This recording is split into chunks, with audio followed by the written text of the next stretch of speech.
Hey guys, what's going on? It has been quite some time since I uploaded a video.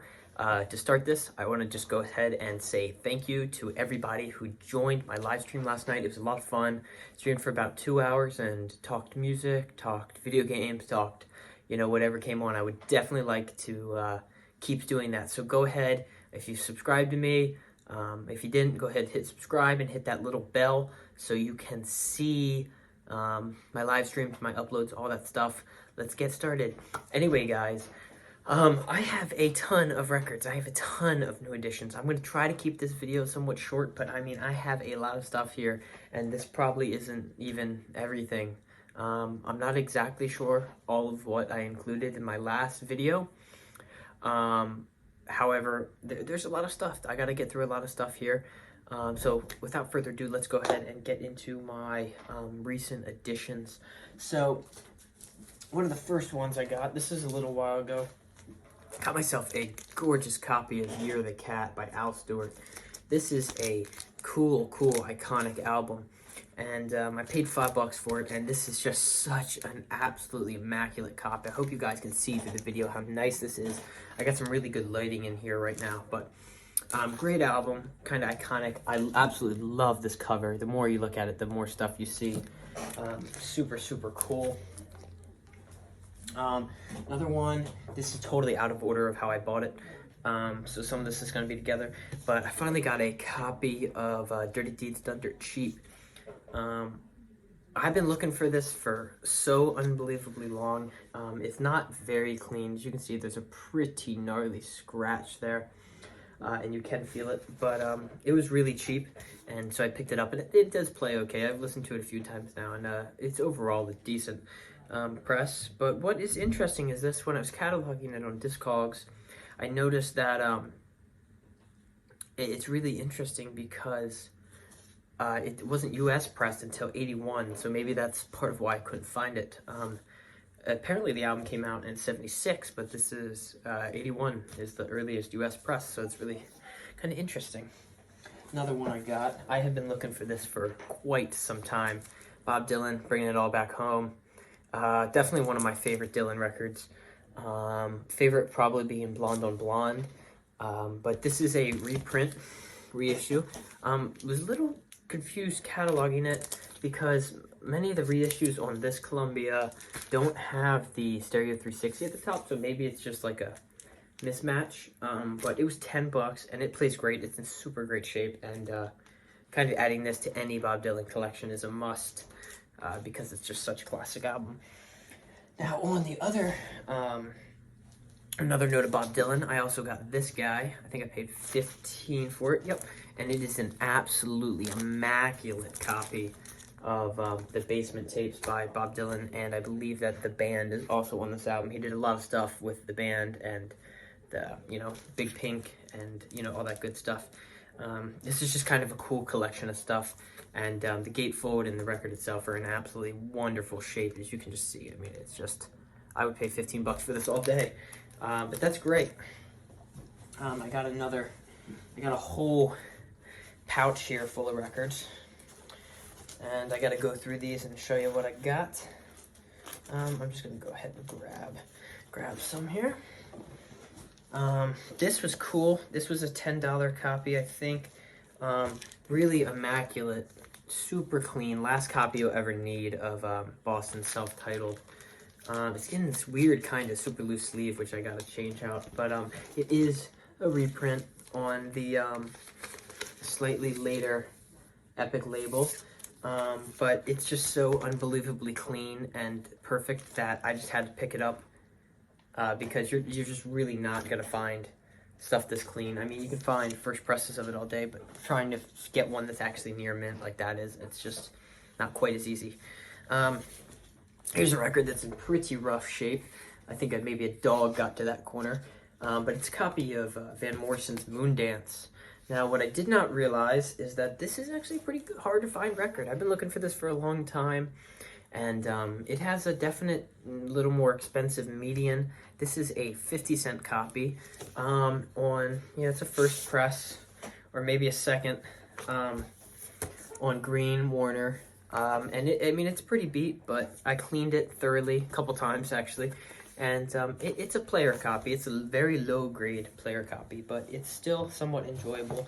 And when you see a record like that for 50 cents, you have no other option but to just send it and buy it. Another record I got, Crazy Nights by Kiss. Some of the later Kiss stuff, kind of one of those, they're really good at making the ones that you turn and all the stuff. This is a later Kiss though. These are a little bit harder to find than, say, stuff like Love Gun or... Sorry about that, got a little bit interrupted, but like I said, a little bit harder to find than some of their 70s stuff, and a little more desirable in terms of cost and pressings. Really pretty nice copy, decent shape, original inner sleeve. It was decent. I think I paid 10 for it, which is okay. Now a record I paid 10 for that is not super easy to find. Ozzy, No Rest for the Wicked. Can you believe this? 10 bucks. Pretty chewed cover and very chewed inner sleeve, even though it is the original, on the CBS Association label. Absolutely immaculate album. The record itself is in pretty good shape. I'd say VG to VG plus, kind of in the middle. Really nice copy. You're not going to see this super often. These late 80s albums, you just don't find that much. So finding this for 10 was an absolute score, even if it is in a little bit of rough shape. Now I got a second one of these. This is my, I don't know if you can see this, Metallica Record Store Day bag that I got a few years back. I'm just going to go ahead and pull out of this and show you. This is a $2 find. Totally different than Ozzy. This is some kind of disco-y funk stuff, and it's the Greg Kihn Band, but this is the Conspiracy album. They kind of have the, stuff. This has the hit Jeopardy on it. Really nice. It's $2 press, and it's easily like VG Plus near mint, plays phenomenally. It's not super well known, but it's pretty good to listen to and definitely enjoyable to hear. I would definitely recommend picking it up.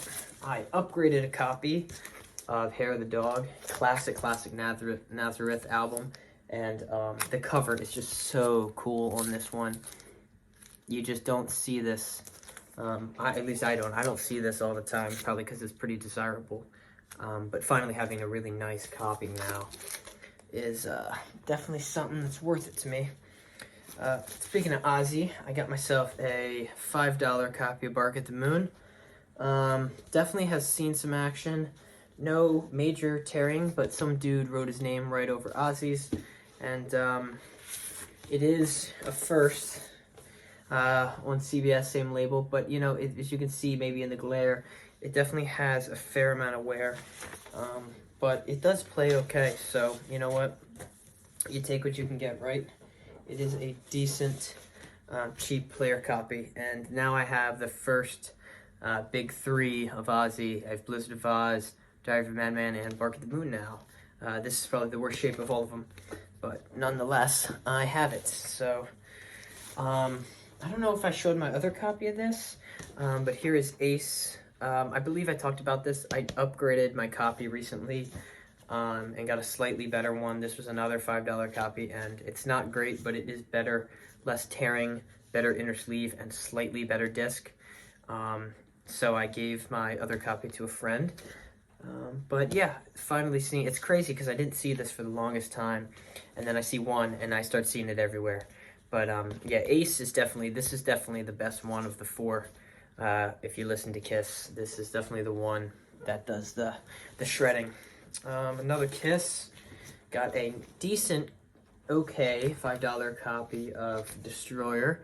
It is an original, and it has the, big Kiss Army sleeve. If it didn't have that, I probably wouldn't have bought it. This is my second copy. I have a reprint of it, but, I just want an original because to me, just seeing this original old cover is really, really cool. It's just such a piece of, American history. So I really liked it, and I saw it. It was cheap enough, so I just decided to buy it. This was maybe the best in that this is a lot here that I got at a store. I bought, it was $5. I got 8, so I spent like $40. This is probably the best one I found in the 5s in terms of value. Girls, Girls, Girls, and it actually is in really good shape. Original inner sleeve as well.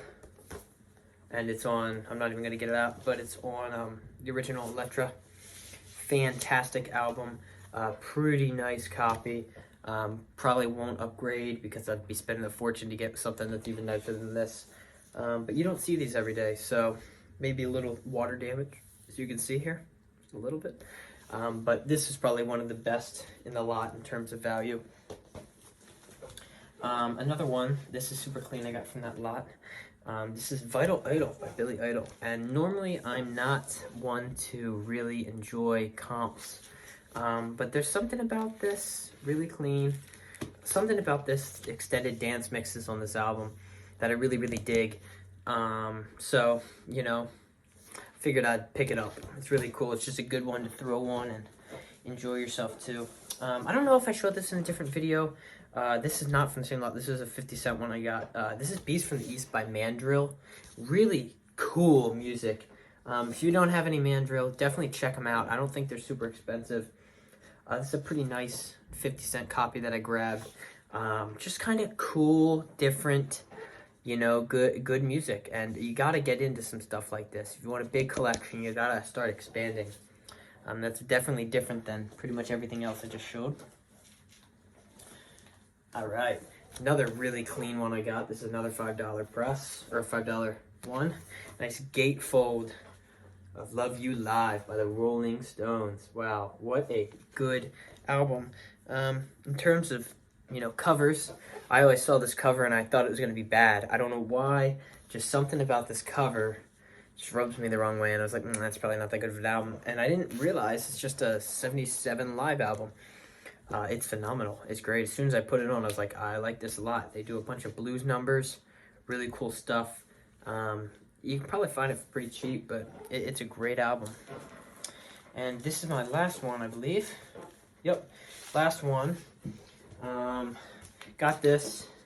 Been looking for this a long time, and I decided to just send it and buy one on Discogs. A little bit of cover wear, and it is in the, we sent it in a MoFi sleeve. Now here, you see this, if you know records, you know that, ooh, it's not a first press. Not great, not great. I paid really, really cheap for this. However, the guy did, on Discogs, did have it up as a first press, the Yellow Label Epic. And if you know, you know that this, as soon as you see this, you know it's not for an album this old. Maybe for like Boston, self-titled, it'd be a first, but not for this. And I gave him a negative review. I'm gonna be honest. I think on Discogs it's really specific about what you're buying, and he kind of didn't understand. And we settled. I changed my review to neutral because he had it as VG Plus, but this disc is really near mint, so I decided to just sell it and call it neutral. But yeah, I did attempt to buy a first press Sunshine Superman, not mono, stereo, which is fine. But yeah, was not sent a first press, and so you gotta watch out for that stuff. But anyway, I believe that is at least most of what I bought recently. There is probably some more in there, but I just maybe don't have it on me right now, or can't find it, or, you know, I'm kind of cycling through cleaning, sleeving, moving, whatever, listening, all that good stuff of records. Go ahead and comment what you have gotten recently. It is so good to be back. I'm going to try to be posting some more. I'm getting close to summer break, and that should allow me to kind of open up and record more videos and get more time to edit them. So without further ado, have a great day, and I will see you guys in the next video.